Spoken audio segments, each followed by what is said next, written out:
그럼요. 우리의 슬픔도, 우리의 기쁨도, 우리의 아픔도, 우리의 어떤 가운데, 어떤 상황 가운데 있더라도 하나님은 그것이 찬양이 되어서 하나님이 받으시는 것이죠. 그러니 찬양은 우리의 찬송, 입으로 불려지는 것뿐만 아니라 저와 여러분들의 인생이 담겨 있다면, 그것이 하나님이, 우리의 마음이 그 인생에 담겨 있다면 하나님이 받으시는 찬양이 되어집니다. 그러니 주의 전에 또 우리가 함께 모였을 때에 기쁨, 슬픔, 회개, 그리고 감사, 뭐가 되었든 한 마음을 모아서 찬양이 되어 찬양을 하나님께 드려야겠습니다. 대학 청년부가 그들의 신앙을 담아서, 믿음을 담아서 이렇게 찬양한 것처럼 여러분들 가족이, 또 기관이, 또는 개인적으로, 또 팀 같이 소수가 모여서 이렇게 준비하셔서 나오셔서 주일 찬양하셔도 좋고, 그리고 우리 대학 청년부처럼 영상을 이렇게 만드셔가지고 준비해서 오시면 1, 2부 하나님 앞에 이렇게 찬양으로 영광을 돌릴 겁니다. 여러분들 관심을 갖고 준비해 오시면 좋겠습니다. 하실 거지요? 우리 제2남전도회 같은 경우는 충분히, 또 마리아회 같은 경우는 충분히 하실 수 있을 거라고 생각이 됩니다. 그래서 한번 꼭 준비를 하셔서 우리가 성가대가 모여서 연습하고 또 찬양할 수 있을 때까지 이 빈 부분들을 우리가 함께 협력해서 채워갔으면 합니다. 여러분들 많이 협조해 주시기를 바랍니다. 오늘 본문의 말씀을 전하려면 먼저 이 이스라엘 백성들의 역사, 특별히 말라기 선지자가 지금 이 말씀을 하게 된 당시의 상황에 대해서 먼저 좀 설명을 드려야겠습니다. 우리가 아는 것처럼 솔로몬 왕 이후에 나라가 갈라지게 되죠. 남유다와 북이스라엘로 갈라지게 되는데, 남유다 같은 경우는 베냐민 지파하고 유다 지파가 차지를 합니다. 그래서 남유다라고 부르고, 나머지 10지파가 북쪽을 차지하게 되는데, 그래서 북쪽을 북이스라엘이라고 부르게 됩니다. 이렇게 나뉘었던 이 나라가 결국에는 이제 아수르와 그리고 바벨론에 각각 멸망을 하게 되어집니다. 그래서 북이스라엘은 아수르에, 남유다는 바벨론에 결국 멸망을 하게 되는데, 그들이 이 멸망한 이후에 이제 바벨론의 포로로 잡혀가게 되죠. 그래서 포로에서 70년이라고 하는 포로 생활을 이제 하게 되어지고, 이후에 이제 당시에 이 바벨론도 결국 망하게 되어지고, 이 망했을 때에 바사, 페르시아, 지금으로 보자면 이란 땅이 되었습니다. 이란 지역이 되겠습니다. 그래서 이 바사 당시의 왕이었던 이 고레스에 의해서 다시 고국으로 돌아올 수 있게 되었습니다. 그때에 인솔했던 첫 번째 귀환할 때에, 이스라엘 돌아올 때에 인솔했던 지도자가 스룹바벨, 그리고 대제사장이었던 여호수아였어요. 그러니까 이들을 따라서 주의 고국으로 돌아오게 되는데, 당시에 약 한 43,000명 정도, 정확하게 42,360명, 이 사람들이 에스라서에 보면 돌아왔다라고 말씀을 합니다. 그리고 이들이 이 고국으로 돌아온 이후에 가장 먼저 한 것이 이 성전을 재건하는 겁니다. 성벽을 쌓고, 성벽을 재건하고, 성문도 쌓고, 그리고 성전을 세워가는데, 문제는 물론 이들이 돌아왔을 때의 성전을 가장 먼저 이렇게 재건을 다시 하려고 했던 그 모습을 보면, 그들이 바벨론 포로로 살아갈 때에 얼마나 그 하나님 앞에 예배하고 싶었는지, 제사를 드리고 싶었는지, 그 간절한 마음을 우리가 엿볼 수가 있죠. 그래서 먼저 왔을 때에 가장 먼저 성전을 지은 것이라 이해할 수 있습니다. 근데 문제는 돌아와서 이 성전을 재건을 하려고 보니까 당시에 사마리아 사람들하고 그리고 주변에 있었던 이방 사람들이 이 성전을 짓지 못하도록 방해를 하는 겁니다. 그러니까 이 방해를 받았지만 그래도 끝까지 이 일을 해냈어야 하는데 이 방해로 인해서 그 성전 재건을 중간에 그만두게 돼요. 이때에 부름받은, 그래서 이스라엘 백성들에게 찾아온 사람이 학개와 스가랴 선지자입니다. 이 두 선지자가 와서 보니까 성전 재건을 중단해 놓은 거예요. 그래서 불같은 말씀을 그들에게 전하고 그들에게 다시 한번 신앙의 부흥을 일으켜서 성전을 재건을 하도록 만듭니다. 그래서 성전이 완공이 되었어요. 성전이 완공이 되었으니까 이제 그토록 열망했던 성전이 완공되어서 하나님 앞에 제사하고 싶었던 그 마음이 이제 표현되어질 수 있지 않겠습니까? 그런데 참 이상하죠. 원했던 것이 다 이루어지고 나서 뭔가 준비가 되었을 때에 촥 하고 나가면 너무 좋겠는데 이 이스라엘 백성들의 성전이 완공되고 난 이후에 그들의 신앙이 오히려 게을러지고 나태해지는 겁니다. 그래서 이때에 하나님께 또 부름받은 선지자가 있는데 바로 그 사람이 오늘 본문의 말라기 선지자입니다. 마지막 선지자인 이 말라기 선지자가 이 이스라엘 백성들에게 와서 성전이 완공되었는데 그들의 신앙이 무너지는 모습을 보면서 이래서는 안 된다. 다시 한번 우리의 신앙을, 우리의 믿음을 세워야 한다라고 그들에게 전하게 되어집니다. 그러니까 이 이스라엘 백성들에게 무너진 이 신앙을 다시 한번 세우기 위해서 부름받은 이 말라기 선지자인데 당시에 이 성전이 완공되고 난 이후에 이 이스라엘 백성들이 오히려 더 열심과 열정을 가지고 하나님을 섬기지 못하고 오히려 나태해진, 그리고 그들의 신앙이 점점점 무너져가는 상황을 보면서 야, 딱 지금 우리 아니겠는가라는 생각을 하게 됩니다. 우리나라가 특히 우리나라뿐만 아니라 이렇게 복음이 들어와서 교회가 힘을 얻고 또 세력이 점점점 넓혀져 갈 때에 외적인 조건이 얼마나 잘 갖추어졌습니까? 우리나라도 마찬가지지요. 교회들이 얼마나 외적인 조건들을 잘 갖추었습니까? 그러면 그 내적인 신앙도 그만큼 성장하고 그 열정이 드러나야 할 것인데 도리어 외적인 조건은 잘 갖춰졌는데 그의 내면의 신앙은 더 죽어가는 것을, 더 나태해지고 게으러지고 그 신앙이 점점점 무너져가는 것이 지금이라고 생각해 본다면 지금 말라기 선지자가 지금 나타나서 신앙에 다시 한번 무너진 신앙을 다시 한번 세우려고 하는 이 모습이 지금 우리에게 필요한 것이 아닌가라는 말씀입니다. 그래서 오늘 이 말씀을 통해서 신앙은 여러분, 우리의 신앙이 지금 어떠한 상황인지를 다시 한번 돌아보고 어느 날 갑자기 무너지는 것이 신앙이 아니에요. 분명히 이 신앙이라고 하는 것은 차츰차츰 단계를 밟아가면서 마지막 그 신앙이 무너지게 되어져 있는데 말라기 시대와 같은 지금 우리의 이 무너져가는 이 신앙 어디까지 왔는지 우리가 그 증거를 한번 찾아보고 무너진 우리의 신앙을 다시 세울 수 있는 이 시간이 되시기를 바랍니다. 말씀을 드린 대로 이 신앙이 무너지는 것은 어느 날 갑자기 되어지는 일이 아니에요. 징조가 나타납니다. 그리고 중간에 과정이 있어요. 그리고 이 과정이 지나고 나면 결과가 나타납니다. 그 결과로 인해서 우리의 신앙이 무너진다 이 말입니다. 그러니 지금 우리가 어느 단계를 거쳐오고 있는지를 잘 살펴서 뭐 해야 하겠습니까? 우리의 신앙을 다시 세워야 하겠다 이 말이죠. 그 일련의 순서가 있습니다. 그 먼저 이 신앙이 무너지는 바로 그 시작이 어디에 있느냐, 그 시작이 무엇이냐, 오늘 본문을 통해서 보면 하나님을 공경하지 않는 데서부터 시작이 되어집니다. 신앙이 무너지는 첫 발은 하나님을 공경하지 않는 것이라는 거예요. 바벨론 포로에서 돌아와서 고국으로 돌아온 이스라엘 백성들 성전을 완공을 했습니다. 정말 어렵게 성전을 완공을 했고 이제 성전을 재건해서 하나님을 열심히 섬기겠다라고 하는 그 의미와 결단이 있었음에도 불구하고 있었을 것인데 돌아온 이들이 오늘 6절에 보세요.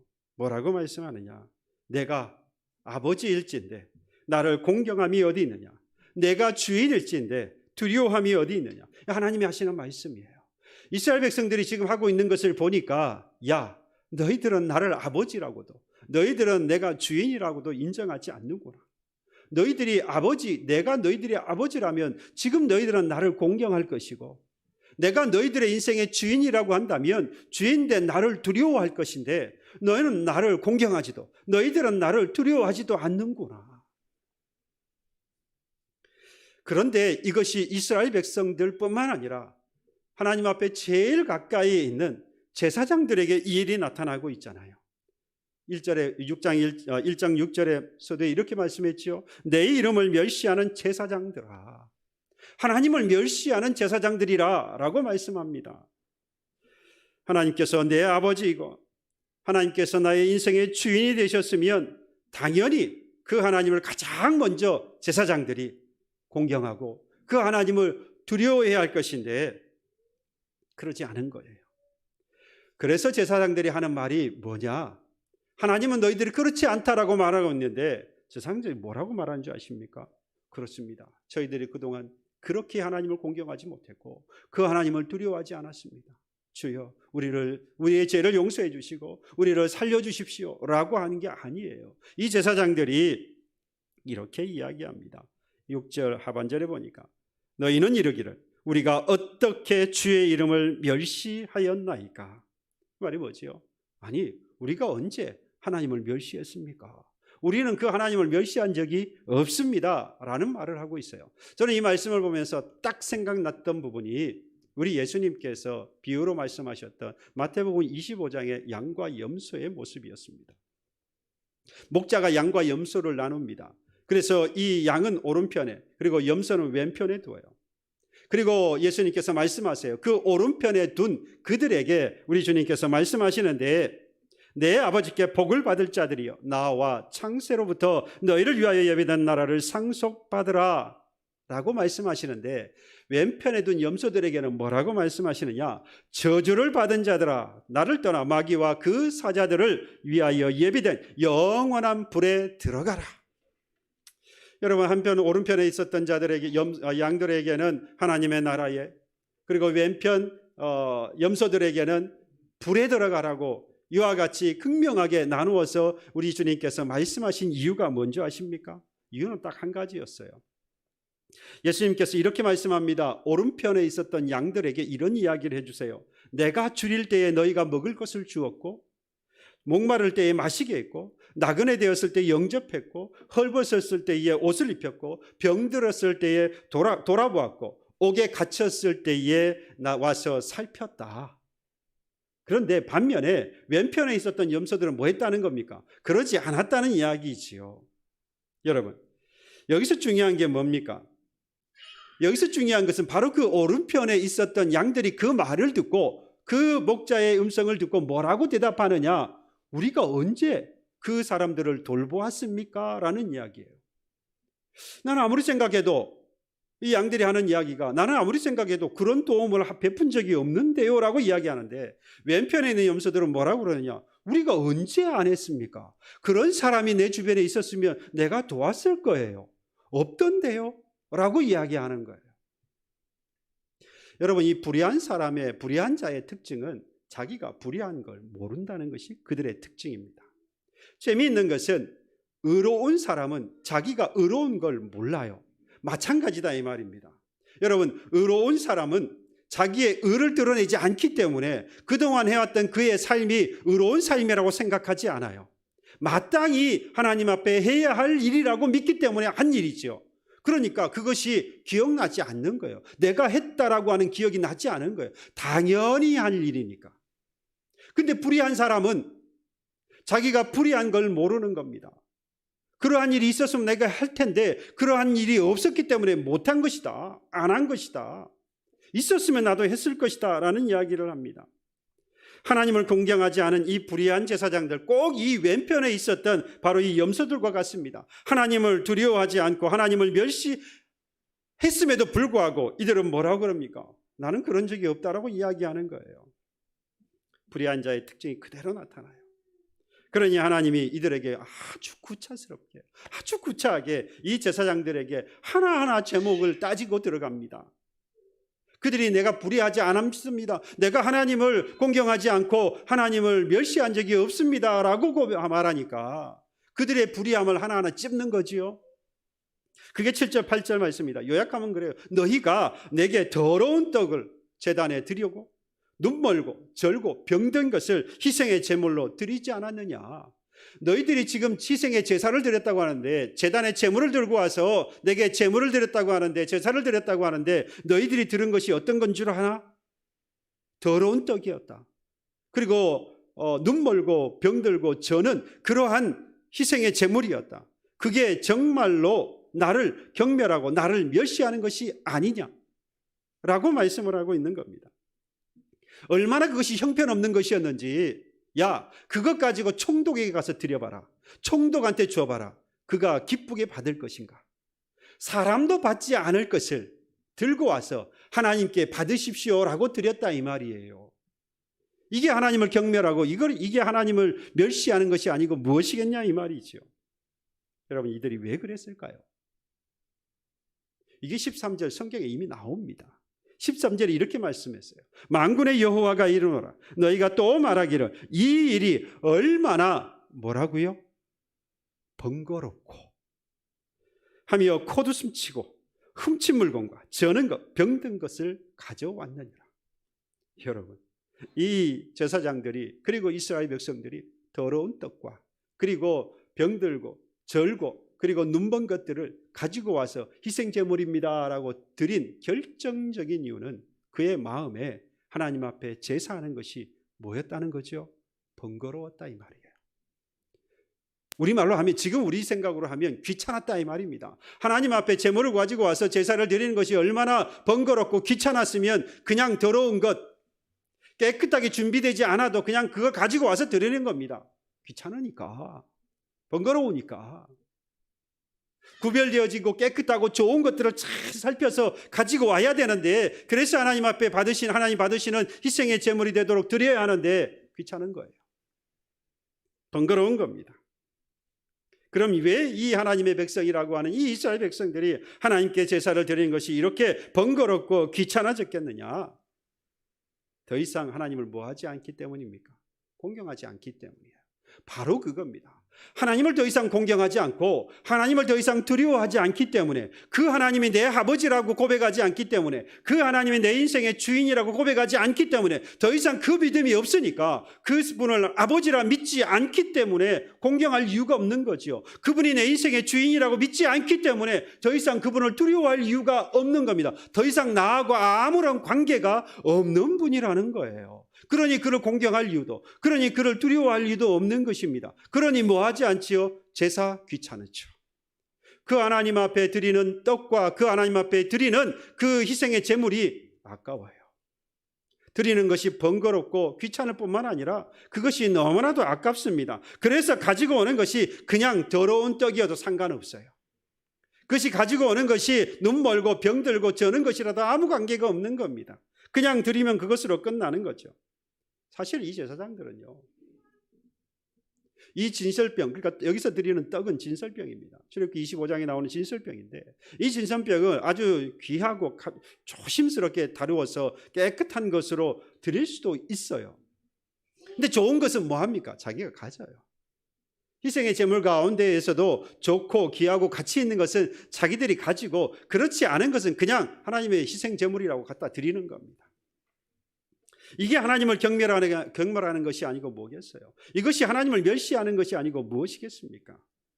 분명 하나님은 여러분, 화려한 음악보다 분명히 그 진심과 마음이 담긴 그 찬양과 음악을 좋아하십니다.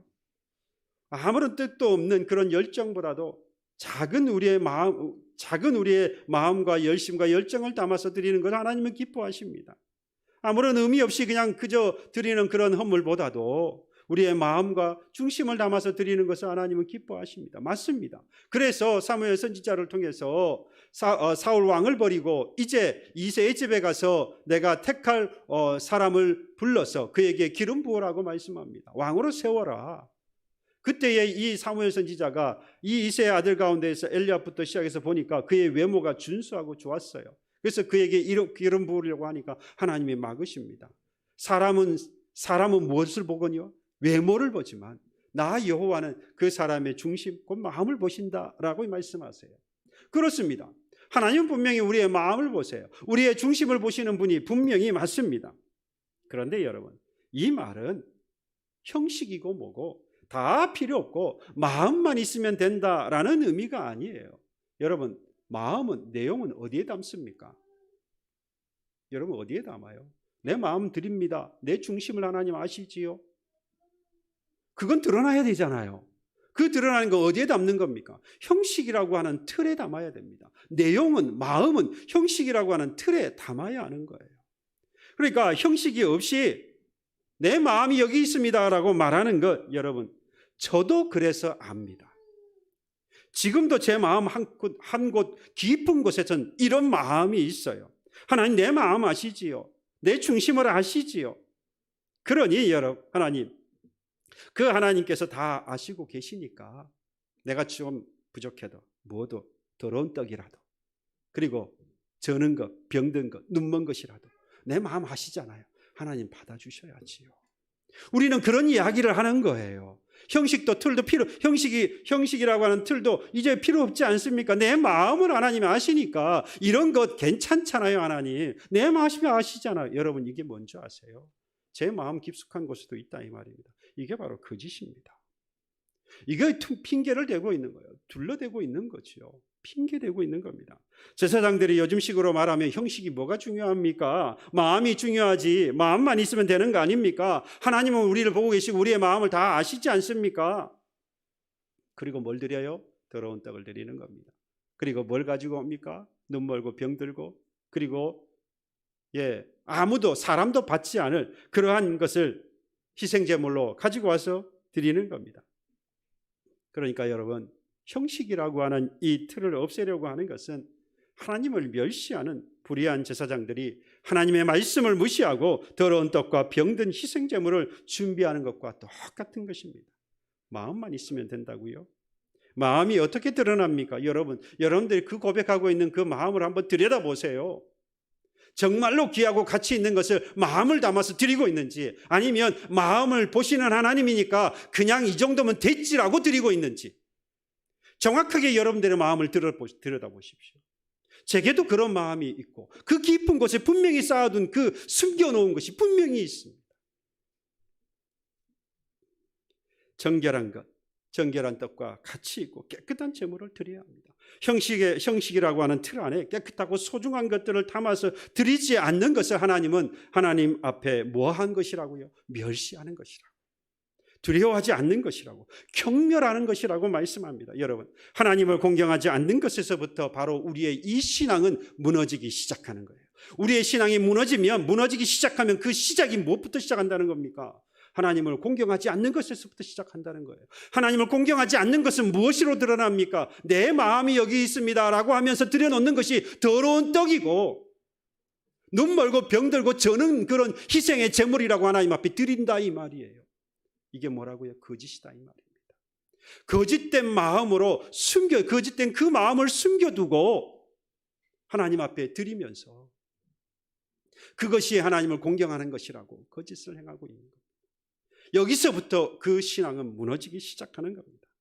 아들이 아버지를 공경하는 것이 마땅하고 종이 주인을 공경하는 것이 마땅한데, 우리 인생의 주인이 되신 그 하나님을 두렵고 무거운 마음으로 공경하는 것이 지극히 마땅하지 않습니까?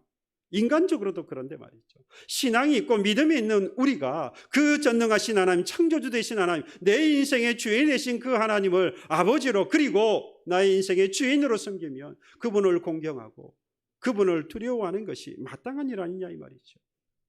그리고 그 하나님을 아버지와 주인으로 섬기면서 공경하는 하나님의 백성은 정결한 떡과 가치 있는 깨끗한 희생의 제물을 드리게 되어 있습니다. 여러분, 다시 한번 나를 보세요. 그리고 지금 내 신앙이 무너지고 있지 않는지 여러분 살펴보십시오. 그건 내가 하나님을 정말로 공경하고 있는지, 그건 지금 내가 더러운 떡과 그리고 이 병든 것들을 하나님 앞에 그 희생의 제물로 드리고 있는 것은 아닌지, 그렇다면 그 사람은 지금 그 신앙이 무너지고 있는 겁니다. 다시 한번 하나님을 공경하기를 바랍니다. 하나님은 하나님을 공경하기를, 하나님을 두려워하기를 원하십니다. 그 신앙이 다시 세워지기를 하나님은 원하고 계십니다. 그 마음의 뜻을 알고 저와 여러분들 다시 한번 하나님을 공경할 수 있기를 바랍니다. 여러분, 그러면 그 다음은 뭔지 아세요? 그 신앙이 무너지는 그 다음에 과정이 있습니다. 신앙이 무너지는 시작은 하나님을 공경하지 않고 멸시하는 것에서부터 시작되었다면 그 다음은 지난 날에 내가 어떤 사람인지를 잊어버립니다. 여러분, 이스라엘 백성들이 지금 1장 2절에 가서 보시면 하나님께서 이런 말씀을 하셔요. 내가 너희를 사랑하였다. 하나님이 이스라엘 백성들을 향해서 야, 내가 너희들을 얼마나 사랑하는 줄 알아? 내가 너무 너희들을 사랑했어. 지금도 물론 사랑하지만. 근데 이 말을 들은 이스라엘 백성들과 제사장은 뭐라고 말하느냐? 주께서 어떻게 우리를 사랑하셨습니까? 라고 비웃어요. 하나님이 언제 어떻게 우리를 사랑하셨다는 말입니까? 근데 이스라엘 백성들이 이 제사장들과 더불어 이 이야기를 하는 데는 분명히 이유가 있기는 해요. 왜요? 이들이 바벨론으로 포로로 잡혀가는데 하나님이 가만히 계셨잖아요.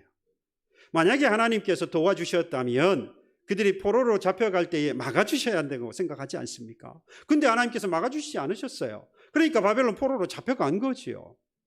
그들이 고국으로 돌아왔습니다. 돌아왔을 때 성전, 하나님이 원하시는 그 성전을 지었어요. 지으려고 하는데 문제는 사람들이 방해를 해서 못 짓게 되었습니다. 만약에 하나님께서 사랑하신다면 무슨 생각이 들겠습니까? 이거 방해하려고 하는 그 사람들이 다 물리쳐 주시고 성전을 재건할 수 있도록 해주셔야죠. 그런데 성전을 재건할 수 없었어요. 더불어서 와서 바벨론 포로에서 돌아와서 이곳에서 이제 생활하는데 이전에 바벨론 포로에서 생활할 때보다 훨씬 더 못한 삶을 살아가고 있는 거예요. 고국으로 돌아오게 하셨으면 바벨론에 준하든지 아니면 그보다 더 잘 살 수 있도록 해주셔야 되는데 먹고 사는 문제가 해결이 안 되는 거예요. 그러니 이 이스라엘 백성들과 제사장들이 생각할 때는 하나님이 언제 우리를 사랑하셨습니까? 라고 말할 만도 하지요. 그런데 여러분, 정말로 이스라엘 백성들이 그 하나님 앞에 정말로 하나님 언제 우리를 사랑하셨습니까? 라고 그 하나님 앞에 반박을 하고 비웃을 수 있는 사람들이 맞습니까? 여러분, 이 이스라엘 백성들이 바벨론 포로로 잡혀간 이유가 어디에 있었습니까? 하나님은 무수한 선지자들을 통하여서 끊임없이 말씀하셨습니다. 너희들은 내 말을 듣고 우상을 섬기는 것을 버리고 나를 따라야 한다고 끊임없이 말씀하셨잖아요. 그런데 이들은 뭐 했습니까? 우상을 섬겼어요. 이스라엘 백성들에게 고질병이 있습니다. 고치지 못하는 만성 질병이 있는데 그게 바로 이 이스라엘 백성들 끊임없이 뭐 하는 거예요? 우상을 섬기면서 그 하나님 앞에 뭐해를 했습니까? 자기가 당하고 있는 이 모든 일들은 자기의 것이 아니라 자기의 문제가 아니라 하나님이 그렇게 하셨기 때문에 하나님이 손을 놓았기 때문에 또는 하나님이 그렇게 하신 것 아닙니까? 라고 하나님 앞에 핑계를 대요. 여러분, 그들이 이런 이야기를 할 수 있어요? 못합니다. 그들이 뭐였습니까? 이전에 어디서 살았어요? 여러분들, 이들이 출애굽했을 때에도 어디에 살았습니까? 애굽에 살았던 종노릇했던 사람들이에요. 바벨론에서는 뭐 했던 사람입니까? 포로로 살았던 사람들이에요. 그런데 그들을 나오게 하셔서 가나안 땅으로 인도하시고 그들을 나오게 하셔서 이제 고국으로 돌아오게 하신 겁니다. 이전에 뭐였는데요? 마치 우리가 이전에 죄인이었는데 이제 예수 그리스도를 통하여서 그 십자가의 보혈의 공로로 우리가 구원함을 얻는, 우리는 의롭지 않은데 그 예수 그리스도를 통하여서 구원함을 얻은 의로운 자라고 부름받았으니 얼마나 감사한 일이에요. 설령 하나님께서 정말로 우리의 필요를 아시고 우리의 도움을 아시는데 손을 딱 놓고 계신다. 지금 이렇게 도와주셔야 하는데 하나님께서 아무것도 안 해주셨다. 필요한 것을 하나님께서 아시면서도 내 필요를 채워주시 않은 그런 분이시라고 할지라도 나를 외로움 가운데 고통 가운데 괴로움 가운데 그냥 내버려 두셨던 그런 하나님이셨다고 할지라도 우리는 할 말이 없는 사람이다, 이 말이에요. 이스라엘 백성들도 그렇습니다. 바벨론의 포로로 잡혀간 이유가 그들이 죄를 지었기 때문이기 때문에 설령 하나님이 외로움 가운데 고통 가운데 두려움 가운데 그냥 내버려 두셨다고 할지라도 그 하나님 앞에 언제 하나님이 우리를 사랑하셨습니까? 라고 반박하거나 그 하나님 앞에 하나님을 비웃을 수 없는 거예요. 그런데 이스라엘 백성들이 하나님 앞에 언제 우리를 사랑하셨습니까? 라고 할 수 있었던 것은 무엇 때문이라는 겁니까? 그들이 이전에 자신들이 죄인이었다고 하는 사실을 까맣게 잊어버린 것 때문입니다. 출애굽한 이스라엘 백성들, 아까도 말씀을 드렸지만 이들에게는 만성적인 고질병이 있었어요. 그 하나님 앞에 모든 탓을 돌리면서 원망하고 불평하는 거예요. 여러분, 출애굽기 15장 이후에 보면 이스라엘 백성들의 행보를 볼 수 있습니다. 이스라엘 백성들이 홍해를 건너갑니다. 이스라엘 백성들은 건너갔는데 따랐던 애국 군사와 애국 군사들은 그 홍해에 수장이 되고 죽고 말잖아요. 그런데 이들이 얼마 지나지 않아서 수르 광야에 이르렀는데 수르 광야에 오기 이전에 3일 동안 물을 못 마신 거예요. 그래서 하나님 앞에 그 물 못 마셨다고 괴로움을 호소를 해요. 원망을 합니다. 그리고 엘림을 지나서 이제 신광야에 들어가게 돼요. 신광야에 들어오기까지 한 달의 시간밖에 지나지도 않았어요.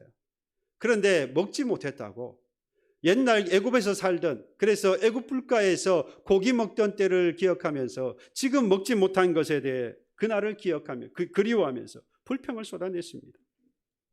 하나님께서 뭐라고 하신 줄 아십니까? 너희들이 원망하고 불평하는 거 내가 다 들었다. 하나님께서 원망하고 불평하는 것들을 다 들으셨다는 말씀은 이후에 내가 이거 꼭 갚을 거야, 이걸 내가 너희들 꼭 그에 대한 응당한 대가를 치르게 할 거야 라는 말씀도 되지만 너희들 그러면 안 돼 라는 말씀이에요. 여러분, 사람들이 원망 불평하는 건 너무 자주 하고 너무 쉽게 하면서 살아가다 보니까 우리마저도 여러분 원망이라고 하는 것을 죄라고 생각하지 않고 살아갑니다. 그냥 살아가다 보면 원망도 할 수 있고 불평도 할 수 있다는 거예요. 그러나 여러분, 원망 불평이라고 하는 배후에는 여러분 불신앙이 깔려 있고요, 교만이라고 하는 것이 깔려 있습니다. 하나님을 공경하지 않는, 두려워하지 않는 그러한 마음, 그 교만함, 그리고 하나님이 나를 나의 아버지가 되셨고 나의 주인이 되셨다고 하는 것을 고백하지 않는 불신앙, 이것 때문에 뭐 한다는 겁니까? 원망 불평이 나오는 거예요. 그리고 그런 이 불신앙과 교만이기 때문에 분명히 이 원망 불평이라고 하는 것은 죄입니다. 고린도전서 10장에 보면 이 사도 바울이 고린도 교회에 아주 이 당시 이스라엘 백성들이 출애굽한 이후에 그들의 삶에 대해서, 조상의 삶에 대해서 이야기를 하면서 그들이 광야에서, 우리 조상들이 광야에서 신령한 음료와 신령한 음식을 먹었다라고 기록을 합니다. 말을 전합니다. 그러니까 이스라엘 백성들이 광야 가운데 살면서 마셨던 물과 그들이 먹었던 음식은 하나님께서 주신 것이기 때문에 신령한 음료였고 신령한 음식이었다라고 말씀을 합니다. 그런데 고린도서 10장 10절에 가서 보면 이렇게 이야기해요. 그들 가운데 어떤 사람들이 원망하다가 멸망시키는 자에게 멸망당하였나니 너희는 그들과 같이 원망하지 말라. 원망 불평하면 멸망시키는 자에게 그냥 원망 불평했네라고 끝나는 것이 아니라 뭘 당한다고요? 멸망을 당한다, 죽음을 당한다, 이 말입니다. 그만큼 원망 불평이라고 하는 것은 아주 중요하고 심각한 죄이라고 하는 겁니다. 지난날 저와 여러분들은 무엇이었습니까? 죄인이었습니다. 그 죄에서 구원하시기 위해서 우리 주 예수 그리스도께서 이 땅에 오셔서 십자가를 지고 죽으셨습니다. 대속의 십자가를 지시고 죽으셔서 우리를 의인이라 불러주셨는데 우리는 그 죄인 되었던 삶을 까맣게 잊어버려요. 여러분, 그 죄인 되었던 삶을 까맣게 잊어버리면 그때부터 뭐가 튀어나온다는 겁니까? 원망 불평이 튀어나온다, 이 말이에요. 아무리 지금 하나님께서 나를 내버려 두신 것 같고 나의 고통을 그냥 관망하고 계시는 그런 하나님처럼 보인다 할지라도 그 하나님 앞에 우리가 원망 불평할 수 없는 것은 우리가 죄인이었던 그런 삶이 있었기 때문에. 죄인이었다는 말은 뭐죠?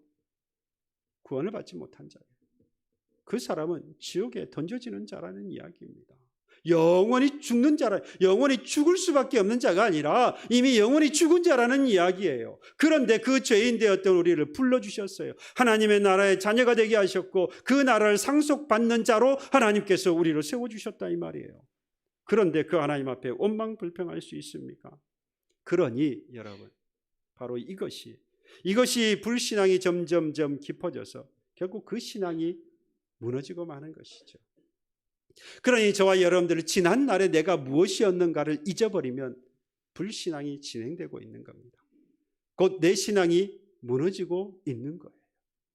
하나님을 공경하지 않는 것으로부터 시작된 나의 신앙이 무너지기 시작해서 이제 이것이 원망 불평으로 나와지게 되어지면 이건 내가 이전에 죄인이었던 것을 망각해서 이제 그 신앙이 점점 무너지고 있다, 이 말입니다. 저는 하나님 앞에 한 2-3달 전부터 두려운 마음이 생겼습니다. 점점 코로나 시대, 이 코로나 분명히 다 치료되겠지요. 이 시대가 지나가겠지요. 백신도 나오고 그리고 치료제도 개발이 되어서 분명히 이 코로나는 다 사라지게 될 것입니다. 근데 제 마음에 두려운 것은 바로 이 코로나 시대에 우리가 예배하지 못하여서 두렵고 그리고 힘들고 불편했고 일상에서도 얼마나 힘들고 어려웠습니까? 신앙인으로서 하나님을 섬기는 사람으로서 자유롭게 하나님 앞에 나와서 교회에 한자리에 모여서 기도하고 찬양하고 마음껏 예배할 수 없었던 우리의 그 마음, 그 고통이 있지 않았습니까? 그런데 우리가 다시 일상으로 돌아가게 됐을 때에 우리가 이 코로나 시대에 가졌던 그 모습을 잊어버릴까?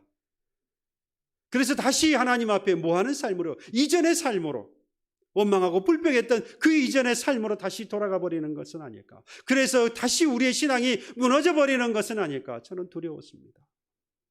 바라기는 하나님께서도 저와 여러분들이 이전에 죄인이었다는 사실을 잊지 않기를 원하십니다.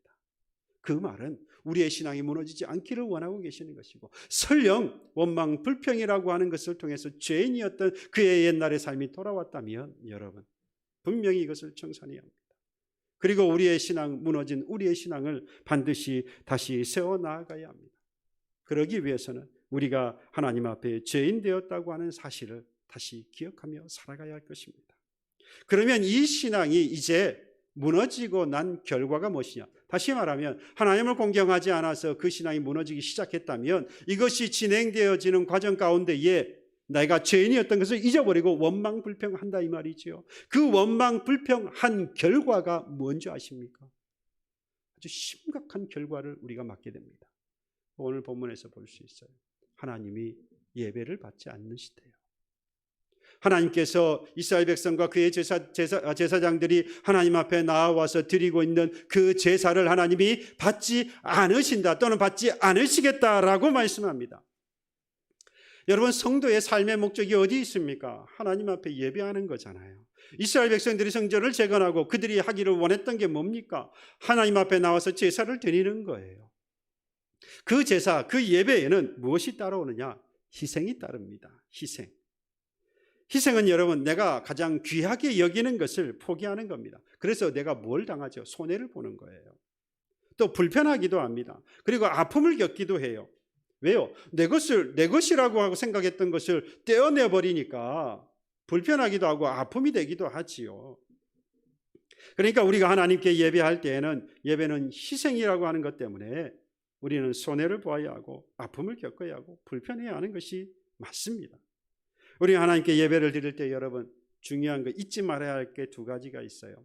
하나님께 드릴 때 우리는 두 가지 희생을 가지고 하나님 앞에 예배를 합니다.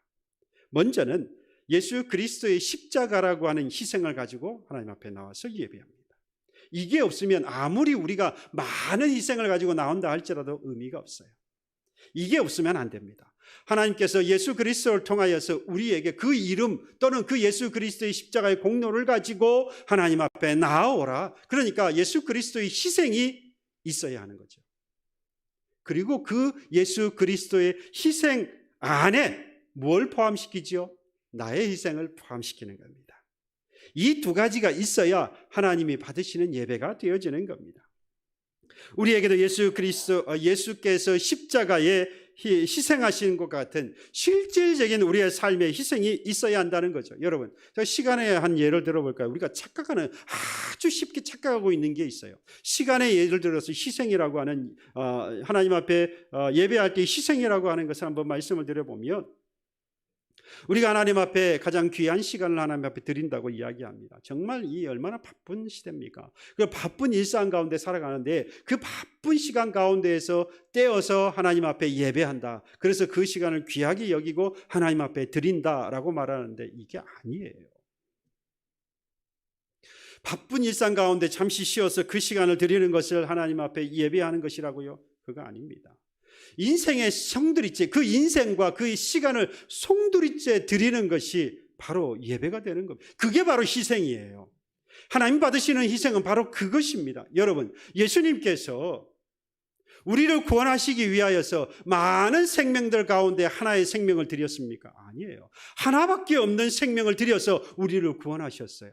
우리에게 있어서 주어진 모든 것들은 우리의 것이 아닙니다. 내 것이 아닙니다. 하나님의 것입니다. 그 가운데에서 하나를 떼어서 하나님 앞에 드렸습니다라고 말하는 것은 그 나머지 것이 누구라고 이야기하고 있는 겁니까? 내 것이라고 이야기하는 거예요. 그것이 내 것이라고 생각되어지니까 하나님을 공경하는 것도 그 가운데에 하나님을 공경하면서 하나님 앞에 제사를 드리면서 그러면서도 뭘 드리는 거죠? 더러운 떡을 들을 수 있고 병든 것, 저는 것, 눈먼 것을 드릴 수도 있게 되는 거예요. 왜요? 내 것이니까. 내 것 가운데에서 드리는 거니까 얼마든지 그럴 수도 있게 되는 겁니다. 내 인생을 송두리째 내 것이 아니라 다 하나님 것이니까 이걸 송두리째 드리는 것이 희생이라고 생각해야 하는데, 그래서 그것이 드려져야 하는데 인생의 대부분이, 아니 전체가 다 내 것이다 보니까 그 가운데 구별해서 드리는 것 정도로 희생으로 생각한다 이 말이에요. 여러분, 우리 주님도 하나뿐인 생명을 다 드렸습니다. 그런데 왜 우리는 많은 것들 중에서 하나를 떼어서 드리는 것을 희생이라고 생각하느냐 이 말이죠. 하물며 여러분, 하나님을 공경하지 않고 더러운 떡 그리고 병든 그런 희생의 제물을 들고 와서 제사를 드리는데 하나님이 받으시겠습니까? 어림도 없지요. 하물며 지난날 죄인이었던 그런 나를 구원하시기 위해서 주님께서 대신 십자가를 지고 죽으심으로 영원한 생명을 우리에게 주셨는데, 그 지난날에 자신의 이 죄인 되었던 그 주제를 잊어버리고 원망 불평 가운데 쌓여서 그 신앙이 무너지고 있는데, 그때에 하나님 앞에 예배하면 그걸 하나님이 받으시겠냐 이 말이에요. 여러분, 10절에 말씀합니다. 만군의 여호와가 이르노라, 너희가 내 제단 위에 헛되이 불사르지 못하게 하기 위하여 너희 중에 성전문을 닫을 자가 있었으면 좋겠도다. 내가 너희를 기뻐하지 아니하며 너희가 손으로 드리는 것을 받지도 아니하니라. 이거 지금 우리말로 하면 너희가 드리는 제사 내가 너무 짜증난다, 귀찮다, 제발 짜증나니 그 문 좀 닫아버려라. 누가 좀 닫아버렸으면 좋겠다. 이게 시쳇말로 하나님께서 우리에게 손절하신 거예요. 내가 더 이상 너희들과 교제하지 않겠다는 겁니다. 여러분, 예배는 하나님과 우리의 성령을 통한 교제입니다. 하나님과의 교제예요. 그래서 하나님의 사랑하심을 확인하게 되어지고, 그리고 하나님의 은혜를 받게 되어지는 것이 이 시간입니다. 물론 먼저 우리의 모든 것들을 하나님 앞에 드리는 것이 바로 예배이지요. 분명한 사실은 하나님과의 교제가 이루어지는 것이 바로 이 예배입니다. 그런데 하나님께서 뭐 하셨어요? 손절하시고 끊어버린 거예요. 그 교제를 더 이상, 너희들과 내가 더 이상 교제하지 않겠다라고 딱 단절시켜버린 겁니다. 우리는 영적인 존재예요. 영혼을 가지고 있는 사람입니다. 다시 말하면 하나님과 교제가 끊어지면 우리는 죽는 겁니다. 그것도 우리는 영원히 죽는 거예요. 하나님 앞에 우리가 예배하는데 하나님께서 내가 더 이상 너희들의 예배를 받지 않겠다, 하나님께서 선포해버리시면 우리는 살았으나 죽은 자입니다. 호흡하고 있으나 영원히 죽은 자와 마찬가지입니다. 하나님과의 교제가 단절되어지면 우리는 죽습니다. 영원히 죽습니다. 하나님 앞에 예배하지 못하면 결국 우리는 죽음을 맞는다라는 이야기와 같습니다. 우리의 영혼은 하나님과 교제를 통해서 은혜로, 하나님의 교제를 통해서 주시는 은혜로 사는 거예요. 그래서 교제는 예배가 되는 것이죠. 그러니 우리의 드리는 예배를 받지 않으시겠다고 하느니 하나님의 이 선언은 우리의 영혼을 버리시겠다고 하는 말씀과 다를 바가 없습니다. 하나님께 버림받은 영혼, 여러분 방황할 수밖에 없어요. 이 세상을 정처 없이 살아갈 수밖에 없습니다. 내가 살고 나의 영혼이 살려면, 그래서 하나님이 우리의 드리는 예배를 받으셔야 하고, 하나님 받으시는 예배가 되려면 나를 어떻게 해요? 송두리째 하나님께 드리는 희생이 반드시 따라야 한다는 것입니다. 이것이 내가 살고 나의 영혼이 사는 길입니다. 나의 무너진 신앙을 다시 세울 수 있는 길이 되는 것입니다. 하나님이 지금 우리에게 원하십니다. 예배를 기쁘게 받으시기를 원하십니다. 그러니 여러분, 다시 하나님을 공경하십시오. 하나님을 향한 원망 불평을 그치고 죄인이었던 이전의 나를 다시 한번 되찾으시기를 바랍니다. 그러면 하나님은 우리의 드리는 그 예배를 받으시고 하나님과의 교제를 회복되어, 하나님과의 교제가 회복되어져서 결국 우리의 무너진 이 신앙이 다시 회복되어져서 세워질 것입니다. 하나님 지금도 그래서 우리를 보고 계셔요. 하나님 지금도 우리에게 그것을 원하고 계십니다.